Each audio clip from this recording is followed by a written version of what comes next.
What's up, y'all? Anyways, does anybody ever think of how, like, science fiction, like, I'm a science fiction buff, like, science fiction, like, books in general, like 1984 in general, it kind of actually resembles things that actually happen. It's kind of like prophecies. Like their big brother is coming to watch you, and what do we have now? We have cameras that are visible everywhere. But we really do have Big Brother. Like what's on your phone?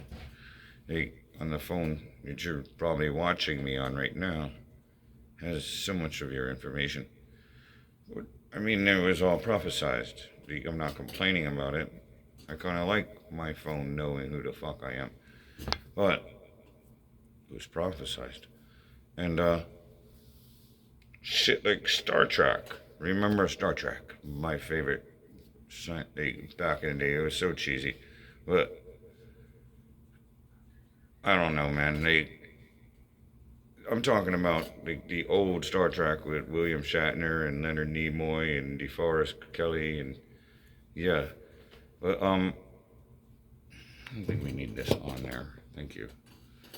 Anyways, it's funny how like shows like the science fiction things are books. Some of those things come real, like the communicator, for instance. Now you could flip it up and then like you're talking to someone up above orbiting the atmosphere, and you're on the planet's surface. I mean, it's pretty cool, right? Back when that show came out, it's pretty cool, man. That'll never happen, man. Now what? Now what, man? Your computer, your phone is your phone. Isn't it? I remember, I think it was like my third phone that I had. Yes, I remember having the Nextel and some other shit. There was all walkie-talkie phones, and you still could make phone calls. But they was big as fuck. Then we had them big ones in the car, like Miami Vice shit. And then, but like, flip phones came out. Then computer phones came out. Like, next thing you have is a tricorder phone. But it's funny how them things, they resemble reality. But one of my favorite Star Trek episodes was, like, there's a malfunction in the transporter. There's a transporter malfunction. And, Kirk and, like, Spock stayed up to control the ship, because, he's first officer. And then Scotty came down, and Lieutenant Uhuru came down. And then Dr. McCoy came down. I forgot the mission, and there was a couple red shirts. I'm not sure they beamed back up.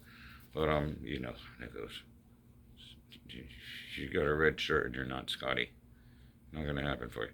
But, anyways.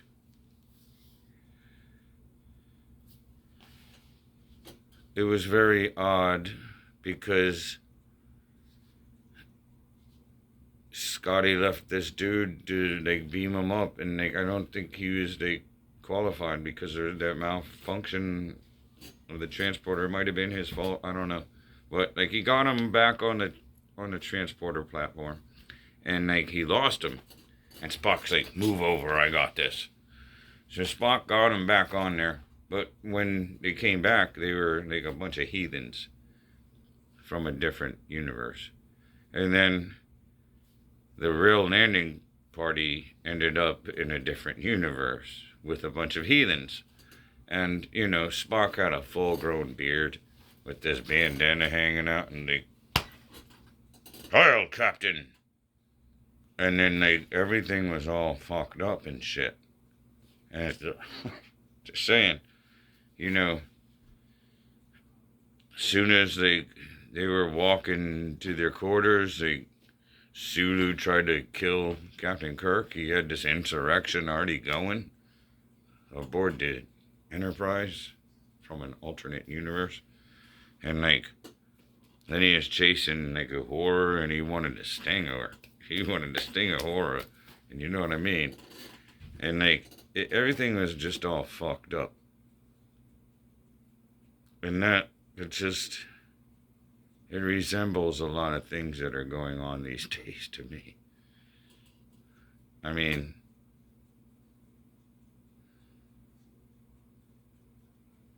it's like the world we live in now, where it's okay for violent criminals to go around and do whatever the hell they want to, and we're just gonna give them soft sentences. But if someone tries to stop them, they're going to prison.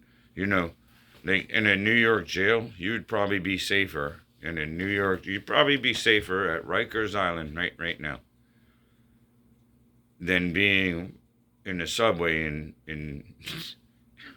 the subway in New York, because all the criminals are free running around, mugging people, raping people, and all the people who try to stop that are in prison right now.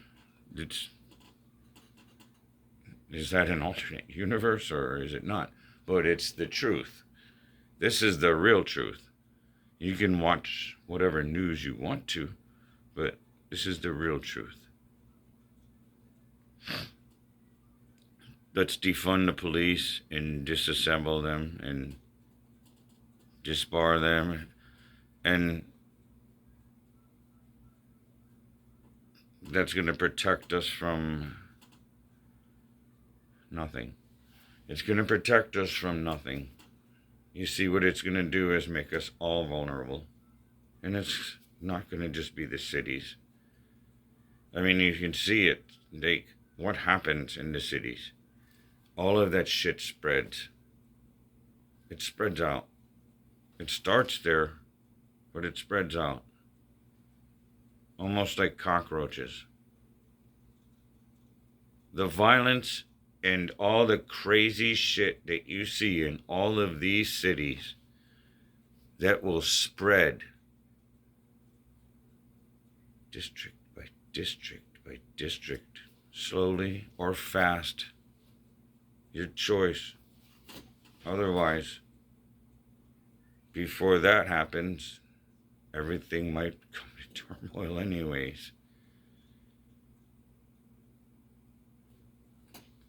Fake media will tell you different things than I tell you. But my name is Robert Johnson. I'm here at Dracula's Pub, and I incite reality. And I will have a podcast, but I will be here on this platform unless they kick me off again. This is the second time I've tried to come up. But, anyways, every Tuesday, Facebook Live. Hit me up.